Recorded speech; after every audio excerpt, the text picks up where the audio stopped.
Hello friends, Radhe Radhe. Welcome to my channel. दोस्तों, कैसे हैं आप सब? आशा करती हूँ अच्छे ही होंगे। तो दोस्तों, जन्माष्टमी का त्यौहार बस आ ही चुका है, तो आप सब भी जन्माष्टमी की तैयारियां कर ही रहे होंगे। आप सब जन्माष्टमी कब मना रहे हैं? सोमवार 26 तारीख को ना। मैं भी 26 तारीख को ही मना रही हूँ, क्योंकि उसी दिन अष्टमी तिथि और रोहिणी नक्षत्र दोनों ही है। इसीलिए इस बार जन्माष्टमी जो है सोमवार को 26 तारीख को ही मनाई जाएगी। उसके अलावा जन्माष्टमी जो भी कृष्ण जी की सेवा करते हैं, ठाकुर जी की सेवा करते हैं, उनके लिए तो इससे बड़ा कोई उत्सव हो ही नहीं सकता। मतलब हम अपनी जी जान लगा देते हैं ठाकुर जी की सेवा करने के लिए, तो फिर उनका जन्मदिन हो तो हम कैसे तैयारियां ना करें। तो आज की वीडियो उसी से रिलेटेड है कि हम ठाकुर जी को ऐसे क्या भोग लगाएं कि ठाकुर जी बहुत खुश हो जाए। लगाने को बहुत सारे लोग दोस्तों 56 भोग लगाते हैं। अगर आप 56 भोग लगा सकते हैं तो बहुत आराम से लगाइए। मतलब सेवा कीजिए 56 भोग लगाकर, लेकिन कोशिश कीजिए कि घर पे बनाकर ही भोग लगाइएगा। लेकिन बहुत सारे लोग 56 भोग नहीं लगा सकते, बिजी रहते हैं, किसी कारणवश से इतनी सारी चीज़ें नहीं बना सकते हैं। तो आज मैंने ना एक लिस्ट बनाई है कि मैं आपको बता सकूं कि ऐसे कौन से 7 प्रिय भोग हैं हमारे ठाकुर जी के, जिनको आप लगाकर जो है 56 भोग का जो है आशीर्वाद प्राप्त कर सकते हैं। कि मतलब अगर आपने 56 भोग नहीं भी लगाया, तो अगर आपने सिर्फ वो 7 चीजें लगा दी, तो जो है ठाकुर जी उतना ही खुश हो जाएंगे जितना कि वो 56 भोग से खुश होते हैं। तो सबसे पहले हम पहला भोग बताते हैं आपको, जो कि है माखन मिश्री। जी हाँ, ठाकुर जी के सबसे प्रिय भोग में पहला भोग जो आता है वो होता है माखन मिश्री। वैसे तो उस दिन जो डेयरी की शॉप वगैरह होती हैं उन पे माखन मिल जाता है, लेकिन आप चाहे तो घर पर भी माखन बना सकते हैं। आप 2-3 दिन की मलाई ले सकते हैं। मतलब फ्रेश मलाई अगर ज्यादा दूध की हो तो भी काम चल जाएगा। अगर कम दूध से निकलती तो आप 2 दिन की मलाई ले सकते हैं और उससे माखन बना सकते हैं। तो सबसे पहला भोग जो आपको जरूरत पड़ेगी वो है माखन मिश्री। उसे तो आप जरूर ही लगाइएगा, भले आप 7 भोग लगाए चाहे ना लगाए, लेकिन माखन मिश्री जरूर होना चाहिए ठाकुर जी के भोग में। उसके बाद जो है हमें क्या लगाना है, मेवे का भोग बनाना है। अब आप चाहे तो ड्राई मेवा भी लगा सकते हैं। बहुत सारे लोग मेवे की कतली बनाते हैं, हमारे यहाँ उसे बर्फी जिसको हम बोलते हैं, गरी और 5 मेवा मिलाकर वो बनाया जाता है, तो आप वो भी बनाकर लगा सकते हैं। उसके बाद ठाकुर जी को धनिया पंजीरी बहुत पसंद है, तो आप तीसरा जो भोग है वो लगाएंगे धनिया पंजीरी का भोग। उसे कैसे बनाना है, नॉर्मली आप धनिया को भूंज के पीस लीजिए और उसमें शक्कर मिलाकर वो धनिया पंजीरी बनाई जाती है।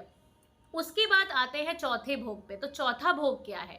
चौथा भोग है दोस्तों हमारा पंचामृत। ठाकुर जी को पंचामृत बहुत पसंद है। देखिए, जो उनको हम स्नान कराते हैं पंचामृत से, तो पंचामृत से स्नान कराना बहुत ही शुभ माना जाता है। उसके अलावा ठाकुर जी को पंचामृत का भोग लगाया जाता है, जो कि अलग से बनाते हैं।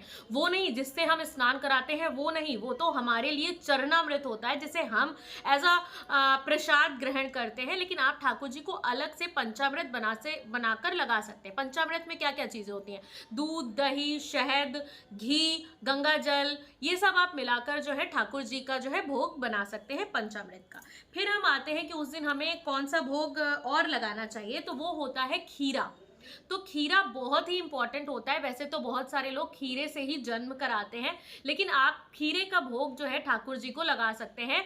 ठाकुर जी को खीरा बहुत प्रिय है। उसके अलावा जो है भोग आता है पान का। ठाकुर जी को मीठा पान दोस्तों बहुत पसंद है।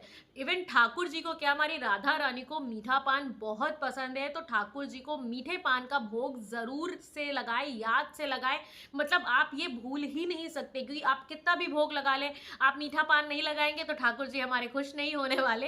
तो आप मीठा पान जरूर लगाएं। उसके अलावा मैं बताती हूँ, तुलसी की जो पत्ती होती है वो ठाकुर जी के सभी भोगों में जरूर रखें।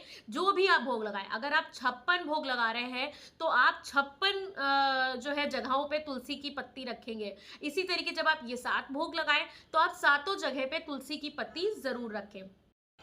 तो मैंने ये आपको 6 भोग बता दिए हैं। इसमें से अभी एक भोग रह गया था बताना, जो कि है शहद का भोग दोस्तों। तो आप शहद का भोग जरूर लगाइएगा। ठाकुर जी को हमारे शहद भी बहुत पसंद है। तो टोटल लिस्ट मैंने आपको बता दी। मैंने आपको कौन कौन से भोग बताए। तो सबसे पहले मैंने आपको बताया माखन मिश्री का भोग, फिर बताया मेवे का भोग, उसके बाद मैंने आपको बताई धनिया पंजीरी, यानी कि 3 हो गए हमारे। फिर मैंने आपको चौथा बताया पंचामृत, 5वां शहद, छठा खीरा, उसके बाद सातवां मीठा पान। तो ये आपके टोटल हो गए 7 भोग और इन पे आप तुलसा जी रखने मतलब जो तुलसा जी की पत्ती होती है उनको रखना बिल्कुल ना भूलिएगा दोस्तों। तो ये कुछ 7 भोग हैं। तो इस तरीके से मैंने आपको ये बताया कि आप कौन-कौन से भोग लगा सकते हैं, किस तरीके लगा सकते हैं। बाकी तो दोस्तों जो आपकी श्रद्धा है आप वैसे भोग लगाइए, ठाकुर जी हर तरीके से हमारे प्रसन्न हो जाते हैं। और जो है 56 भोग के बराबर ये 7 भोग होते हैं, तो आप इनको कोशिश कीजिए कि लगा लें। 7 भोग जो मैंने आपको बताए उसके बाद मैंने सोचा आपके साथ कुछ ये झलकियाँ शेयर की जाएँ। तो ये तब की झाँकी है जब मैं यूट्यूब पर वीडियोज़ नहीं बनाती थी। तो आप देख सकते हैं उखल बंधन लीला, गोपी वस्त्र हरण, मैंने इस तरीके से पूरी ये झाँकी बनाई थी नंदगांव।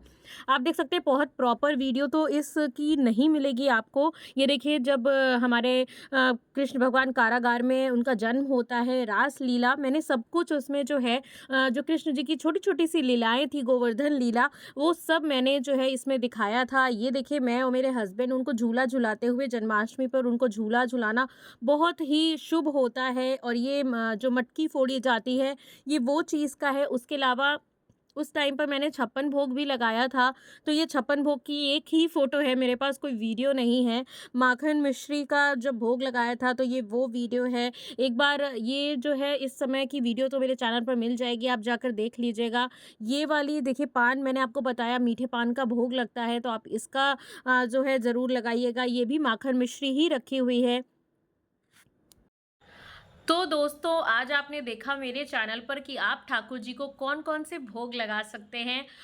मतलब आप सेवा कीजिए, किसी भी तरीके से कीजिए, ठाकुर जी हमेशा खुश होते हैं। आप 7 भोग लगाइए, 1 भोग लगाइए, 56 भोग लगाइए, आप जैसे चाहें उनकी सेवा कर सकते हैं। ये तो एक छोटा-सा वीडियो था जो कि मैंने आपके साथ शेयर किया। हो सकता है इसमें कुछ त्रुटि भी हुई हो, तो मैं पहले से ही आपसे माफ़ी माँगती हूँ। क्योंकि मेरा कोई उद्देश्य नहीं है कुछ गलत बताना, जितना मुझे पता है वो मैं आपके साथ शेयर करती हूँ दोस्तों। तो कैसी लगी आज की वीडियो, कैसा लगा जो भी मैंने बताया आपको कमेंट बॉक्स में ज़रूर बताइएगा।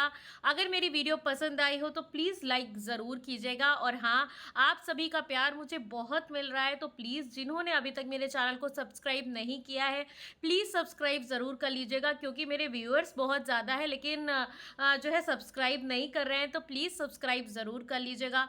मैं मिलती हूँ आपसे एक नए वीडियो के साथ, तब तक के लिए राधे राधे, हरे कृष्णा दोस्तों, and thank you so much for watching my video. Bye bye.